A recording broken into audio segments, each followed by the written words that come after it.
if I would say WKRP, what's the next thing that comes? Usually in Cincinnati. That, of course, was a sitcom that had been out there for a while.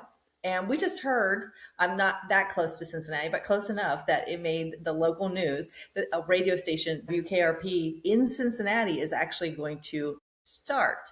So that, I know that's a strange way to start this particular podcast, but what brought it to mind was in marketing, we often hear WIIFM, and that got me thinking about an FM radio station. So that's where I'm tying it all together. And that stands for What's in It for Me. So today's episode of Harvard Growth, we're going to cover what's in it for me. I'm Laura Sutherly with Agtivation, and I'm again joined with my dear friend, Killgore. Hi, Brad. How are you doing today? Hey Laura, doing good, doing good. First of all, what is FM and what is WKRP? Well, of course, the WKRP is just the radio call signal, and the first thing usually, if we were recording this around Thanksgiving, of course, the key thing would be the turkey drop, that people might remember that famous episode. But it's just the call signs, of course, and that's what brought to mind, like I said, the what's in it for me, because we've talked about being authentic. That was an episode that we just recently did about how important it is that as AI has maybe leveled up the playing field as everybody's using AI to put a lot of more content out there. Well, you want to stay authentic. So now we want to take it a step forward and keep those initials in mind, the WIIFM. What's in it for me? That's what your growers are going to be thinking. As you are putting things out there, we can create content all day long, but if it's not answering or meaningful to your growers, it's just not going to impact them. They're not going to listen. They're going to move on and find something else. Wouldn't you agree, Brad? Yes, I would agree for sure. And I was actually being silly as far as what is FM radio because it's changed so much and in your and my lifetime for sure. Very much so. Very much so. Well, leaving the radio, well, I'll even say that a lot of times radio stations are still reaching the growers. So I know that that's a popular source of media to reach out to growers. So I think that's something key that we mentioned today as well. But we want to think that sometimes when I'm talking to precision ag dealerships, a lot of them feel like it's got to be a big investment. They got to put a new system in place. They have to do a full overhaul. And what they don't really realize that the truth is that just it takes one person to do something different.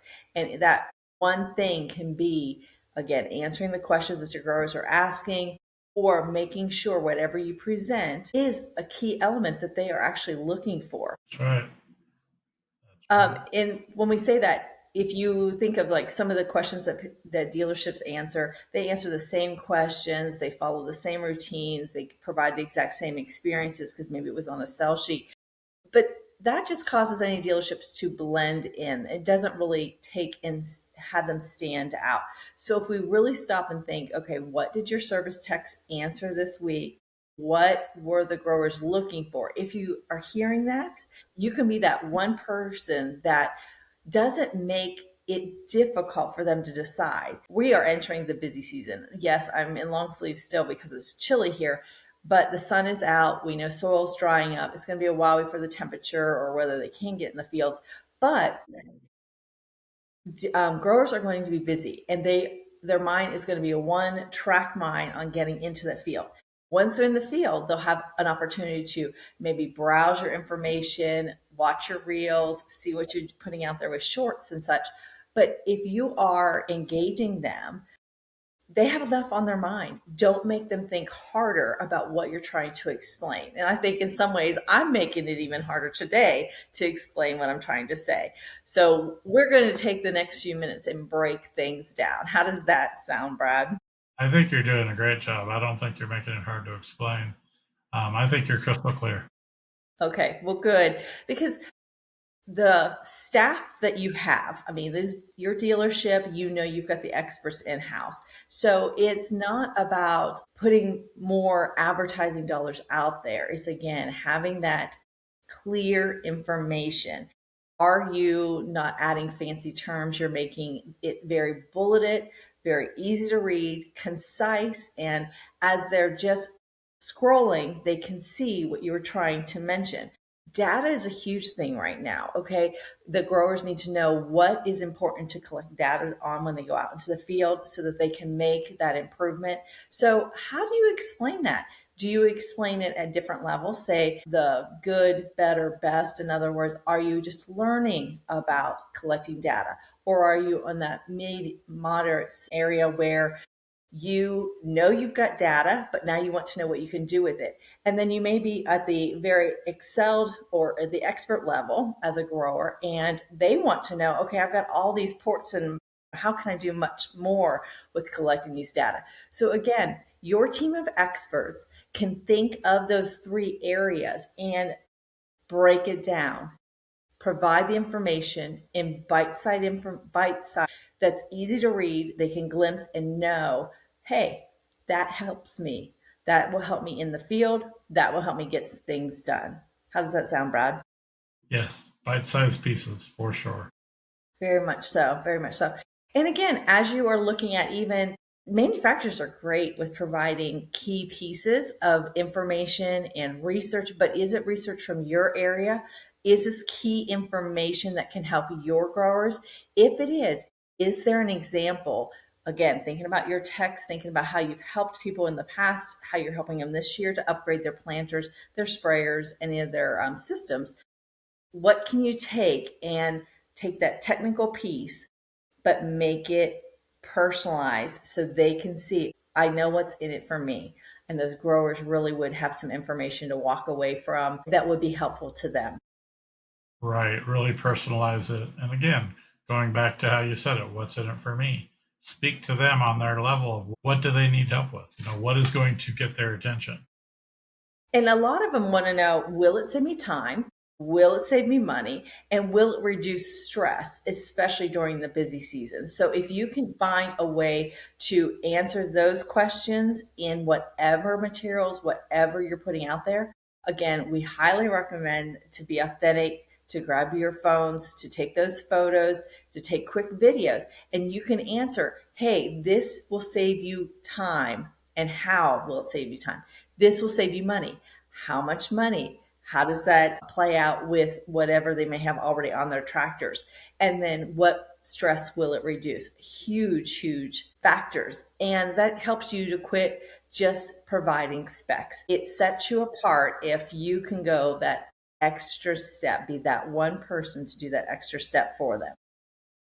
Yep. I mean, that's really the foundation of communication, of advertising. What's in it for me? How does it help me? How does it save me money? How does Yes. it how does it save me time? I mean, those are huge. I know one practical example is, this monitor has better data capabilities. And that would get a producer or a grower kind of scratching their head going, what the heck do you mean? But if you would, again, use the WIIFM, what's in it for me? You can state this will help you catch issues before they cost you yield. So then all of a sudden they see, oh, when this fall, when I go to harvest, now I know what the issue was. Especially if they're just starting to plant and they can see, they can reach out to you to get that upgrade, to get that new system, to get something in place to get them through the rest of the planting this year. Wow, that's going to be a huge difference come this fall. Yes. Big Yes. difference because it's like you said, the soil's drying out, the season's changing, everything is this is prime time. It is. It is. And it does show that you're listening. It shows that you're there more as their partnership, more to make sure that they are continue to stay up and running in the field. But those listenings, it takes away the assumptions. You know what I mean? It lets them know that you understand what they're going through. And sometimes just hearing them makes a world of difference. That's exactly right. I think you nailed it, Laura. I mean, I think you've made a clear cut example of what's in it for me and how that applies. Well, and if you are a precision ag dealership or an ag equipment dealership listening and you're thinking, okay, I don't even know where to start with that, take the top 10 questions that you're being asked and answer them. and then maybe even share them with your team. Ask your team of experts in house to say, okay, do you have examples of this? Again, so you've got the questions, you have the answers, but now if you can include examples, boy, does that just tie everything together. And the other thing, as I mentioned, we're going to start getting busier than busy when it comes to spring. And a lot of different states are already in the field. Think of how your dealership can change the energy. Yes, there's going to be bad days. Yes, we know that the markets will go up and down, and there's a lot of questions in the air about equipment sales and yields, what the growth or the markets are going to do come harvest. But if you can change the energy and find those positive threads to pull through, that's going to change the outlook for that grower for the day. And I think that's an upbeat feeling that we can always leave with people, is to think, what can we do to make their day go better? Really focus on the positive and what can help them that they maybe didn't even think about, and just keep it bright and positive. I mean, spring has sprung. And at the time, just seeing the sun does make a huge difference. We get our little bit of vitamin D and everything. Yes, we know they don't want, we know it's not rose colored glasses, but again, just pulling that positivity and letting them know that we've heard them, we understand them, and we know that we're going to be able to provide something to help them that just spreads the happiness, and which is always a good thing. Spreading some joy. Yes, yes. So while we wait for the Cincinnati radio station we'll see if it actually comes on FM radio or whether it'll be on one of the digital channels and stuff. We do want you to take this episode, think of what's in it for me from your growers aspect. I know that when we're putting these episodes together, we think, what's in it for you as a listener, as a viewer, and we want to make sure that you have value. So hopefully you can have some gold nuggets to take forward to strengthen your dealership, knowing that it's not all about money and big billboards and big campaigns. It's only, I mean, taking one person to do that extra step of thinking, what's in it for my growers, and putting that forward can make a difference in your dealership, but definitely the difference in that grower's day, week, and hopefully harvest and yield. So Brad, thank you again for joining me. We're going to invite any listeners to subscribe, viewers, share. We would love to get your input and your feedback. We greatly appreciate you tuning in. And we just want you to get back out and playing in the dirt. Thanks again.